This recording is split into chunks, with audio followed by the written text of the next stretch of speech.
नमस्कार, मी अतुल कुलकर्णी. लोकमतच्या या नव्या कार्यक्रमात ग्राउंड झिरो मध्ये आपल्या सगळ्यांचं स्वागत. मित्र हो, एक नवा कार्यक्रम लोकमत आपल्या समोर घेऊन येत आहे. हा रोज कार्यक्रम तुम्हाला रात्री 9 वाजता युट्यूबवर आणि फेसबुकवर बघायला मिळेल. रोज नवे नवे विषय असतील, नवीन माहिती असेल, नव्या मुलाखती असतील. रोज काहीतरी वेगळं देण्याचा प्रयत्न आम्ही या निमित्ताने करणार आहोत. कधी आकडेवारीच्या आधारे विश्लेषण असेल, कधी गप्पा असतील मनमोकळ्या कुठल्या विषयावर, एखादा नवीन विषय आपल्याला सांगण्याचा प्रयत्न आम्ही या माध्यमातून करू. आपण जर काही विषय सुचवले तर ते देखील विषय या माध्यमातून मांडण्याचा आमचा प्रयत्न असेल. गुगल अंकलला तुम्ही जे काही विचाराल ते तुम्हाला सांगतील, पण त्या माहितीच्या पलीकडचा जो माणूस आहे तो माणूस शोधण्याचं काम आपण या कार्यक्रमाच्या निमित्ताने करणार आहोत.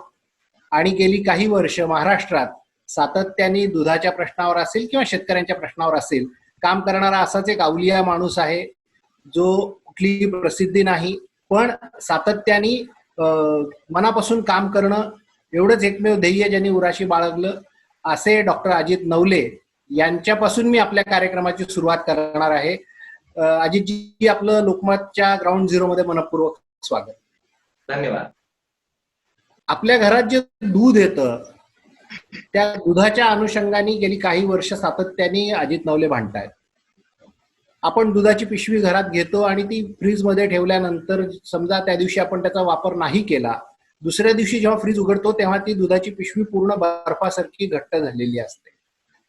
मला अजितजी तुम्हाला असं विचारायचं आहे की दूध इतकं घट्ट होतं का नॉर्मल फ्रीजमध्ये ठेवल्यानंतर देखील? ते पाण्यासारखा बर्फ होतो त्याचा, अनेकदा त्यात काय काय निघालेलं असतं माहिती नाही. आणि हे भेसळयुक्त दूध आपण सकस दूध म्हणून आपल्या लहान मुलांपासून म्हाताऱ्या माणसापर्यंत घरात सगळ्यांना देतो. याविषयी तुम्ही काय सांगाल आम्हाला? खरं तर दूध आपल्याकडे फार पवित्र गोष्ट मानण्यात आलेली आहे आणि अगदी कथा परंपरांपासून आपण पाहिलं तरी त्यात सुद्धा एक महत्वाचं स्थान, पूजा अर्चांमध्ये सुद्धा महत्वाचं स्थान आणि आपल्या आहारामध्ये सुद्धा अत्यंत महत्वाचं स्थान असलेलं हे दूध आहे. मात्र आपण ह्या सगळ्या दुधाच्या क्षेत्रामध्ये जो प्रचंड व्यापार व्यवहार आणि नफेबारी याच्याकडे आपण झुकल्यामुळे आज ते दूध आपल्यासाठी विष ठरतंय अशी परिस्थिती आज आपल्याला पाहायला मिळते. ज्या दुधाची पिशवी आपण विकत घेता त्या दुधाच्या पिशवीवर ते 3.5 8.5 गुणवत्तेचं, अजिबात कोणत्याही प्रकारच्या त्याच्यामध्ये भेसळ नसणारं असं दूध आहे असा समज आपला असतो आणि तसं ते छापलेलंही असतं. मात्र ज्यांना दुधाची ही प्रक्रिया कशी होते आणि आपल्यापर्यंत हे दूध कसं पोहोचतं हे बरोबर माहित आहे, ती माणसं नक्कीच दूध खायचं सोडून देतील अशी अत्यंत वाईट परिस्थिती आज महाराष्ट्रामध्ये दुधाच्या संदर्भामध्ये दुर्दैवानं निर्माण झालेली आपल्याला दिसते. दुधाच्या ह्या गुणवत्ताच्या बाबतीमध्ये किंवा भेसळीवर लगाम लावण्याच्या बाबतीमध्ये एक मोठ्या प्रकारची निष्काळजीपणा एकीकडे आहे आणि दुसरीकडे नाही, आपण म्हणताय पण महाराष्ट्रात एफडीए सारखं डिपार्टमेंट आहे, फूड अँड ड्रग डिपार्टमेंट, ज्याचे अधिकारी आहेत, इन्स्पेक्टर्स आहेत आणि त्यांनी भेसळयुक्त दूध याच्यावर छापे मारले अशा बातम्या आपण अधूनमधून वाचतो. एकदा तर आम्हाला अधिवेशनात नागपूरच्या तत्कालीन गृहमंत्री आर पाटील यांनी बोगस दूध कसं बनवायचंय, कसं बनतं हेच आम्हाला बनवून दाखवलं होतं. अशी परिस्थिती असताना मग आपले एफडीएचे अधिकारी काय करतात त्याच्यात? अगदी बरोबर आपण प्रश्न विचारला. मुळात हे जे काही दूध चांगलं आहे का भेसळीचं आहे हे तपासण्याची जबाबदारी ही मुख्यतः अपेक्षित असं आहे की ज्या स्थानिक स्वराज्य संस्था आहेत, तुमच्या ग्रामपंचायती असतील, नगर परिषदा असतील, महापालिका असतील, तर यांनी त्याच्या कार्यकक्षेमध्ये एक स्वतंत्र डिपार्टमेंट त्यासाठी करणं अपेक्षित आहे. तिथे तज्ज्ञ अशा स्वरूपाची प्रशिक्षित माणसं त्यावर अपॉइंट करणं आवश्यक आहे. लॅबोरेटरी सेटअप करणं आवश्यक आहे. एवढंच नव्हे तर या स्थानिक संस्थांच्या वतीने फिरती वाहनं ठेवून ठिकठिकाणी दुधाचे सॅम्पल्स, वितरित होणारे सॅम्पल्स आणि पोहोचवले जाणारे सॅम्पल्स कलेक्ट करून त्यांचं परीक्षण करून आणि मगच याची यंत्रणा सुरळीत करणं अपेक्षित आहे.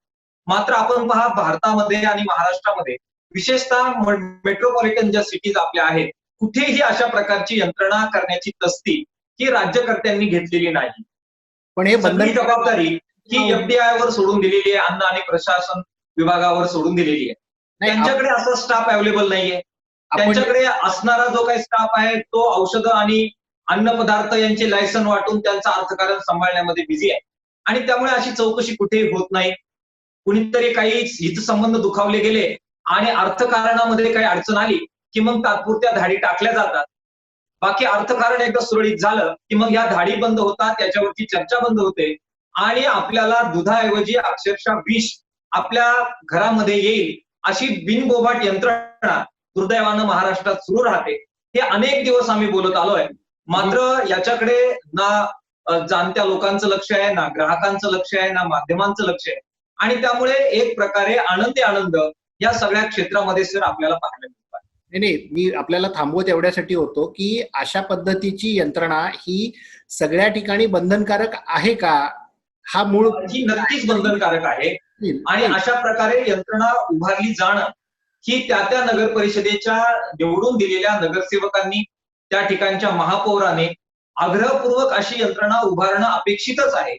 त्याशिवाय कुठेही फक्त अन्न आणि औषध प्रशासन विभाग जो आहे त्याच्याकडे जी यंत्रणा उपलब्ध आहे त्याच्या जीवावर इतक्या मोठ्या प्रमाणात सर्क्युलेशन होणारं दुधाची गुणवत्ता तपासणं ही अशक्य गोष्ट आहे.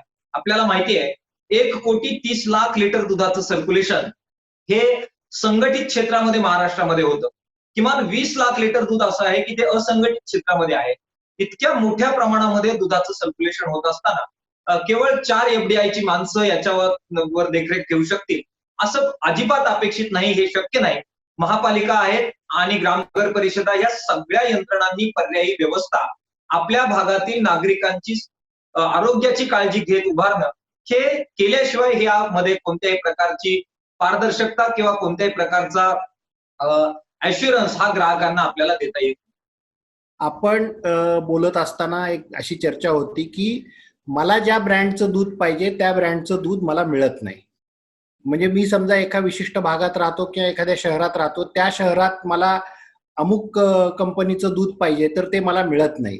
मग या मागे आपलं म्हणणं असं आहे की एक मोठं ब्रँडसाठी चालणारं, आपण शब्द माझ्याशी बोलताना असं सांगितलं होतं की युद्ध आहे. तर नेमका काय प्रकार आहे हा? आत्ताच्या भांडवली व्यवस्थेमध्ये आपण एक प्रकारे स्पर्धा मान्य केलेली, परंतु ज्यावेळी स्पर्धा ओलांडून परिस्थिती जाते त्यावेळी युद्ध सुरू होतं.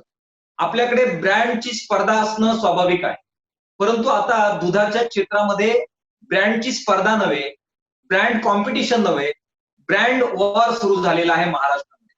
मला आपल्याला सांगू द्या की महाराष्ट्रात तब्बल 272 ब्रँड हे आज रजिस्टर्ड झालेले आहेत आणि 272 दुधाचे ब्रँड हे महाराष्ट्रामध्ये दुधाचं सर्क्युलेशन करतात. आपल्याच ब्रँडचं दूध विकलं जावं आणि आपल्या ब्रँडचा दबदबा तयार व्हावा यासाठी वेगवेगळ्या प्रकारच्या माल प्रॅक्टिसेस या क्षेत्रामध्ये आता आलेल्या आपल्याला दिसत आहेत. अगदी तुम्ही ज्या वॉर्डामध्ये राहता किंवा ज्या शहराच्या भागामध्ये राहता त्या भागात कोणत्या प्रकारचा ब्रँडला परवानगी द्यायची आणि कोणत्या ब्रँडला परवानगी द्यायची नाही याच्यासाठीचं अर्थकारण आता तयार झालेलं आहे. आणि मसल पॉवर आणि पॉलिटिकल पॉवर मजबूत असणारे त्या तुमच्या भागातील वार्डातील लोक आता संगणमत करून या अशा प्रकारच्या परवानग्या या देऊ लागलेल्या आहेत आणि त्यांचे आर्थिक हित संबंध, त्यांचं कमिशन हे जर त्या राजकीय नेत्यांना दिलं तरच त्या ब्रँडला त्या विशिष्ट भागामध्ये परवानगी मिळते. त्याचबरोबर त्यांच्या खालोखाल हे डीलर आणि डिस्ट्रीब्युटर हे 2 प्रकार तुमच्या भागामध्ये, शहरामध्ये असतात. ह्या 272 ब्रँडच्या इंटरनल कॉम्पिटिशन, ज्याला आपण ब्रँड वॉर म्हणतो, त्याचा परिणाम म्हणून प्रचंड कमिशन यांचं वाढवण्यात आलेलं आहे. खरं तर मोठा ब्रँड जो गुजरातचा आहे आपल्या सगळ्यांना माहिती आहे, अमूल, तो महाराष्ट्रामध्ये साधारणपणाने डीलर आणि होलसेलर यांना मिळून फार तर फार 3 रुपये किंवा 5 रुपये खर्च करतो. म्हणजे डीलरला फार तर 3 रुपये देणं अपेक्षित आहे. दोन्ही मिळून डोक्यावरून पाणी गेलं तर 5 रुपये देणं अपेक्षित आहे. मात्र माझ्याच ब्रँडचं दूध विकलं गेलं पाहिजे हा जो काही एक प्रकारचा अट्टास आणि त्याच्यातून डीलरला प्रचंड प्रमाणात पैसे देणं, याच्यामुळे आज महाराष्ट्रामध्ये मी आपल्याला सांगेन की 13 रुपये जवळजवळ ह्या सगळ्या डीलर्सवर खर्च होत आहे. मी हिशोबच आपल्याला सांगतो. 20 रुपयाला दूध आमच्याकडून विकत घेतलं जातं. प्रक्रियेचा जो खर्च येतो तो ते शीतीकरण करायचं आहे, त्याचं होमिजायझेशन करायचं आहे, पॅकिंग करायचं आहे, ट्रॅव्हलिंग आहे, ट्रान्सपोर्ट आहे, कलेक्शनचा खर्च आहे, तुमच्या शहरांपर्यंत ते पोहोचवण्याचा खर्च आहे. हा सगळा खर्च साधारणपणाने एक मीडियम प्रकारचा जर आपण संघ घेतला तर तो खर्च 13 रुपये. म्हणजे 20 रुपये आमच्याकडून विकत घेतलं दूध, 13 रुपये पॅक करून तुमच्या शहरांपर्यंत पॅक करून तुमच्या दारापर्यंत पोहोचवलं. म्हणजे बेरीज झाली 33 रुपयाला तुम्हाला तुमच्या दारापर्यंत दूध पोहोचतं. मग तुमच्याकडून विकत किती घेतले जातात पैसे? तर ते साधारणपणाने आजचा रेट 46 रुपये. 46 वजा 33 तुम्ही केलं की 13 रुपये राहतात. हे 13 रुपये काय आहे? हे 13 रुपये आहे रिटेलर आणि होलसेलर आणि तुमचे दूध माफिया. माफ करा, मला दुसरा शब्द सुचत नाही, परंतु आमच्या अमक्या प्रकारच्या ब्रँडलाच फक्त माझ्या भागात परवानगी असेल हे सांगणारे जे माफिया आहे, यांचंही कमिशन याच्या दुर्दैवाने ऍड झालंय. 13 रुपये तुमच्या दाराच्या बाहेर हे खर्च होत आहेत त्या दुधावर आणि तुम्हाला त्यामुळे 46 रुपये खर्च करावे लागतात. आम्हाला फक्त 20 रुपये मिळतात. मागच्या लॉकडाऊनच्या अगोदर दुधाचा आम्हाला मिळणारा भाव हा होता 30 ते 35 रुपये. आज आम्ही शहरातले बांधव 46 रुपयालाच दूध खरेदी करतायत. याचा जो मधला मलिदा जातोय हा या डिस्ट्रीब्युशन चेन मध्ये आणि वॉर कॉम्पिटिशन जी सुरू झाली, ब्रँड वॉर जे सुरू झाले, शेवटचा मुद्दा सांगून संपवतो. केवळ पैशाचं नुकसान होत नाही, त्याचा उत्पादन खर्च कमी करायचा आणि ह्या दूध माफिया पोचायचे, त्यांचं कमिशन पोचायचं, याच्यासाठी दुधाच्या गुणवत्तेमध्ये सुद्धा मोठ्या प्रमाणात कॉम्प्रोमाइज होतं. मग त्याच्यामध्ये भेसळी होतात आणि छापलेलं जे आहे त्याच्याऐवजी अत्यंत निकृष्ट दूध तुमच्या माथी मारलं जातं. पोचले जातात ब्रँड माफिया, पोचले जातात तुमचे डिस्ट्रीब्युटर, रिटेलर आणि शेतकऱ्यांनाही नुकसान आणि ग्राहकांनाही नुकसान. अशा प्रकारचं युद्ध आज दुर्दैवानं महाराष्ट्रात सुरू आहे. मी खरं तर या निमित्ताने म्हणजे सांगू इच्छितो की पहिल्यांदा महाराष्ट्रात असा विषय काही आहे आणि त्यामध्ये ब्रँड माफिया कसे घुसलेले आहेत आणि कसं ब्रँड वॉर चालू आहे हे पहिल्यांदा हा विषय या माध्यमातून, लोकमतच्या या व्यासपीठाच्या माध्यमातून समोर येतोय. आजपर्यंत कधीही कोणीही या विषयावर बोलण्याचा प्रयत्न केला नाही. जी काही चर्चा झाली ती खाजगीत थोड्या बहुत प्रमाणात होत होती. मी अजितजी आपलं मनापासून स्वागत करतो आणि अभिनंदन करतो की ज्या ठामपणे आपण हे सगळं नेक्सेस मांडताय, हे पहिल्यांदा महाराष्ट्रातल्या जनतेसमोर येईल की अशा पद्धतीने ब्रँड वॉर चाललेलं आहे आपल्या मागे. आपण तर म्हणताय 46 रुपयापर्यंत, म्हणजे ते पिशवीतलं दूध बद्दल बोलताय आपण. पण अनेक ब्रँडेड दूध असे आहेत की जे टेट्रापॅकच्या नावाखाली 99 रुपये, 100 रुपये, 110 रुपयापर्यंत ते विकतात. त्या दुधाची किंमत किती असते प्रत्यक्षात आणि मिळतं केवढ्याला? जेव्हा दूध बनवलं जात, तुमच्याकडून दूध घेतलं जातं, त्यावेळी त्याच्यावर प्रोसेस करायची म्हणतात, त्यातलं फॅट काढून घेतलं जातं, त्यातलं अन्य काही गोष्टी काढल्या जातात. फॅट फ्री दूध म्हणून तुम्हाला पातळ पाणी दिलं जातं दुधाचं. हे जे काही आहे ते तर गणित पूर्ण वेगळंच आहे. मला तुम्हाला विचारायचं आहे की शेतकऱ्यांकडून जे दूध जेव्हा घेतलं जातं, अनेक ठिकाणी कॅनमध्ये दुधाच्या पिशव्या ओतल्या जातात, त्यात पाणी मिसळलं जातं, आणखी काही मिसळलं जातं आणि ते दूध गोरगरिबांसाठी, झोपडपट्टी असेल, छोटे भाग असतील जिथं पिशव्यांचं दूध देखील परवडत नाही 46 रुपयाचं, त्या लोकांना विकलं जात असेल. ते दूध किती चांगलं आणि किती शुद्ध आहे, तुम्ही काय सांगाल? खरं तर लूज दूध विक्री जी आहे तीही महाराष्ट्रात मोठ्या प्रमाणात आहे. म्हणजे एकीकडे हे ब्रँड आणि त्याच्या माध्यमातून होणारे कॉम्पिटिशन आणि दुसरीकडे हे लूज दूध पोहोचवलं जातं. याची कुठेही चेकिंग होत नाही. मी अगदी जबाबदारीने हे आपल्याला सांगेन की ज्यावेळी दूध घेतलं जातं त्याचं होमोनायझेशन आणि पॅस्चरायझेशन आणि ज्या प्रक्रिया केल्या जातात ते शीत केलं जातं. त्यानंतर लूज दूध जे संबंध महाराष्ट्रामध्ये सप्लाय होतं त्याचं प्रमाण अर्थातच फार कमी आहे, परंतु ते जे जातं ते कितपत पिण्याजोगं योग्य आहे याच्याबद्दलची खूप मोठी शंका आहे.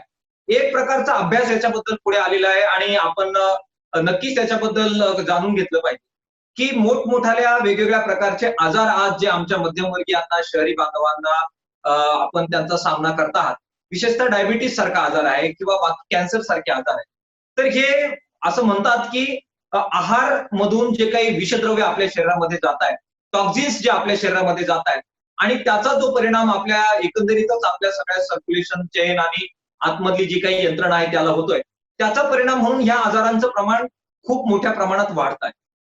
असे रिसर्च समोर आलेले आहेत की मोठ्या प्रमाणामध्ये हे केमिकल आणि सदोष अशा प्रकारचं दूध ज्यावेळी आपण घेतो त्याचा सुद्धा ह्या आजार वाढण्यामध्ये मोठा परिणाम होतो. ग्रामीण भागामध्ये, झोपडपट्ट्यांच्या भागामध्ये तर तुम्ही आत्ताच सांगितल्याप्रमाणे अत्यंत भेसळयुक्त आणि खराब दुधाचा सप्लाय होत असतो. मला असं वाटतं की सरकार आणि विरोधात सुद्धा, विरोधी पक्षात असणारे सुद्धा अनेक मित्र यांचे सरळ आर्थिक हितसंबंध या दूध धंद्याशी आहेत. त्यांच्या स्वतःच्या कंपन्या आहेत, स्वतःचे वेगवेगळे प्लांट आहेत आणि त्यामुळे आम्ही कितीही मोठ्याने ओरडलो तरी सुद्धा अत्यंत संघटितपणाने आमचा हा सगळा मुद्दा खोडून काढला जातो, तो दाबून टाकला जातो आणि कधीही या विषयावर चर्चा होणार नाही याची काळजी सत्ताधारी आणि विरोधक दोन्ही मिळून घेत असतात आणि म्हणूनच हा मुद्दा अत्यंत गंभीर बनतो. नाही, याच्यामध्ये एक मुद्दा असाही आहे की अमूल सारखा ब्रँड ज्याचा आपण उल्लेख केला, गुजरातमध्ये एकच ब्रँड आहे, अमूल आहे.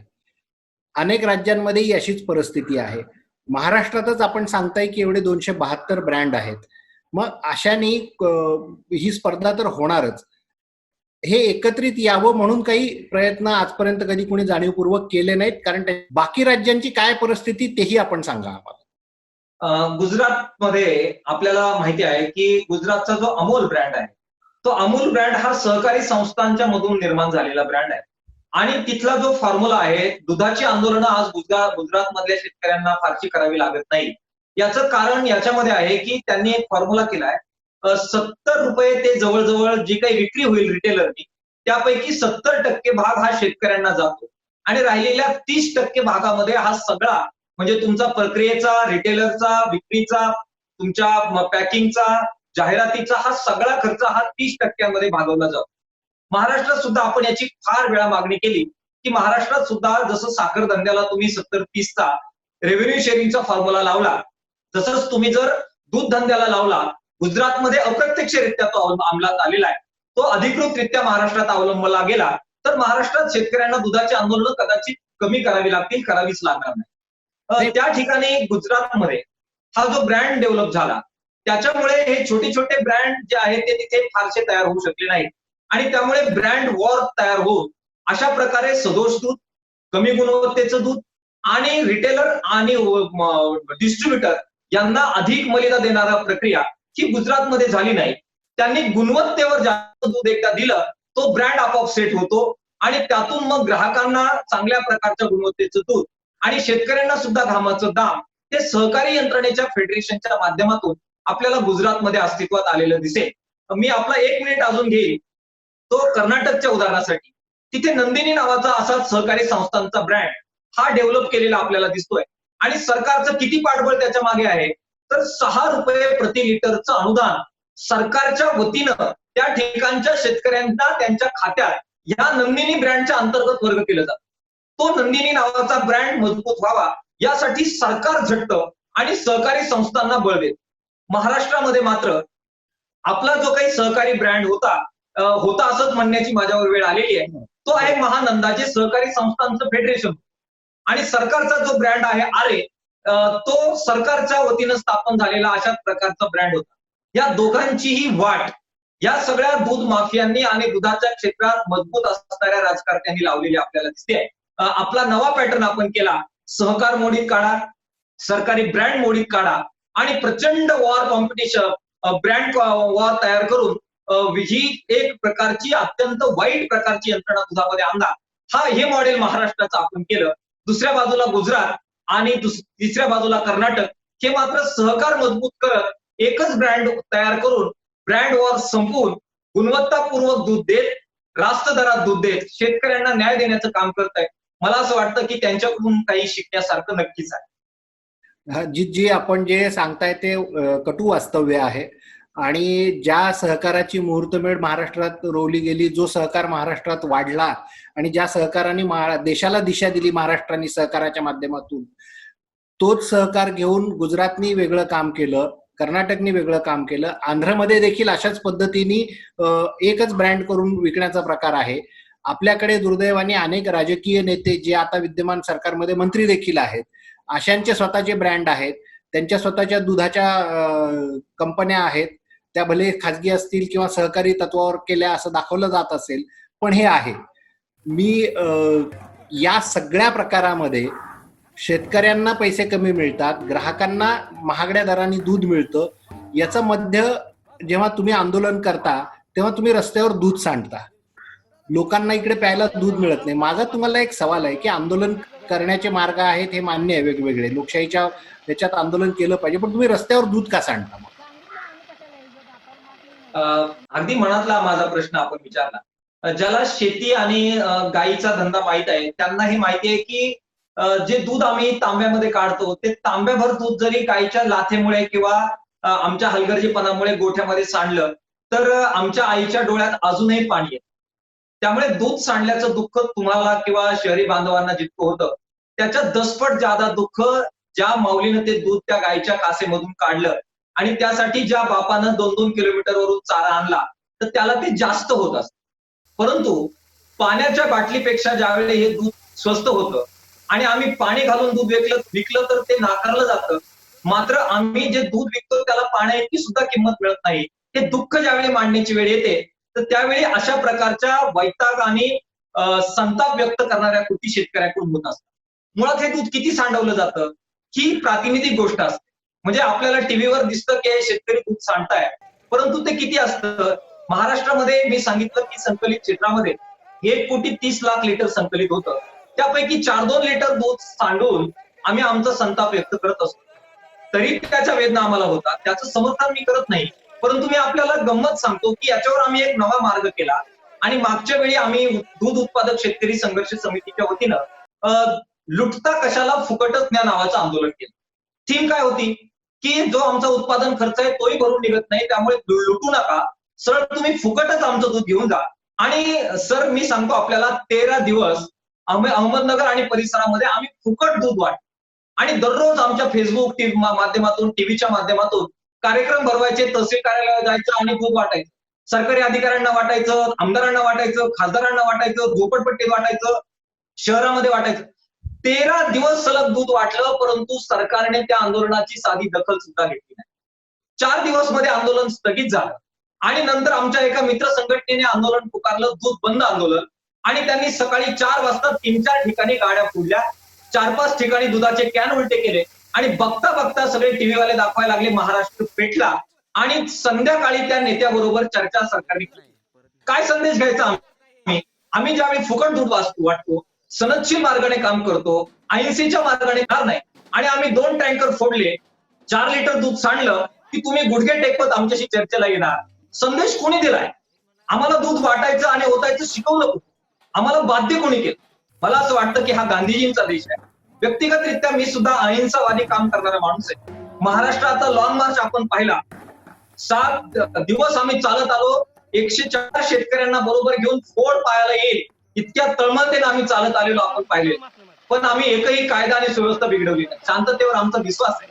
पण आमचं म्हणणं आहे की ज्यावेळी आम्ही शांततेने आंदोलन करू त्यावेळी त्याच हृदयतेनं समाज हा जर आमच्या मागे उभं राहिला आणि सरकारने आमचं ऐकलं तर मला असं वाटतं की हिंसक मार्ग आणि अशा प्रकारच्या दूध ओतण्यासारख्या आंदोलनांचा अवलंब वाढणार नाही आणि त्यांची प्रतिष्ठाही वाढणार नाही आणि सनदशील त्यांची दखल पात्रता कमी होणार नाही.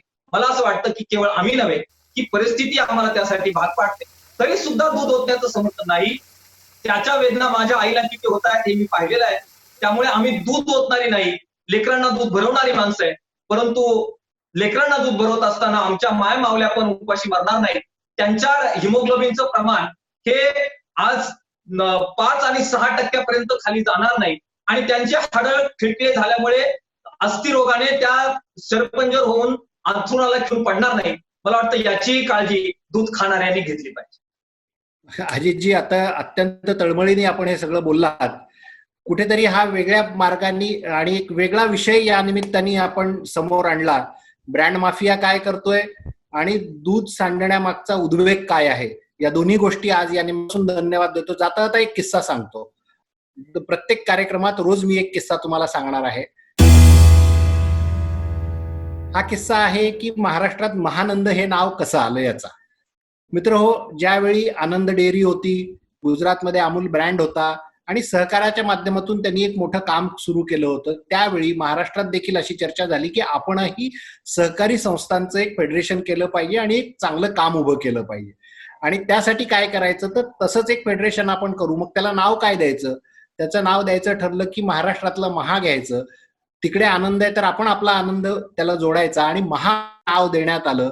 आज त्या महानंदमध्ये सर्वपक्षीय नेते आहेत. कुठलाही पक्ष त्या महानंदला आज वर्ज नाही. मात्र तिथे कामाच्या नावाने सगळा आनंदी आनंद आहे.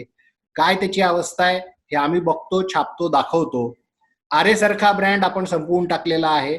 आरेचे वेगवेगळे स्टॉल्स महाराष्ट्रभर आहेत, पण तिथं आरे सोडून बाकी सगळं मिळतं. मित्र हो, आपल्याला जर चांगलं दूध घरात यावं असं वाटत असेल, आपण देखील तितक्याच जागरूकतेने प्रश्न उपस्थित केले पाहिजेत आणि हे प्रश्न आपण सरकारला विचारले पाहिजेत, व्यवस्थेला विचारले पाहिजेत. हा कार्यक्रम कसा वाटला नक्की आपल्या कॉमेंट्स द्या, आपल्या सूचना द्या, त्यानुसार आम्ही बदल करायचा प्रयत्न करू. मात्र हा विषय आपण वेगवेगळ्या माध्यमातून जनतेसमोर न्या. आपल्याला मनापासून धन्यवाद.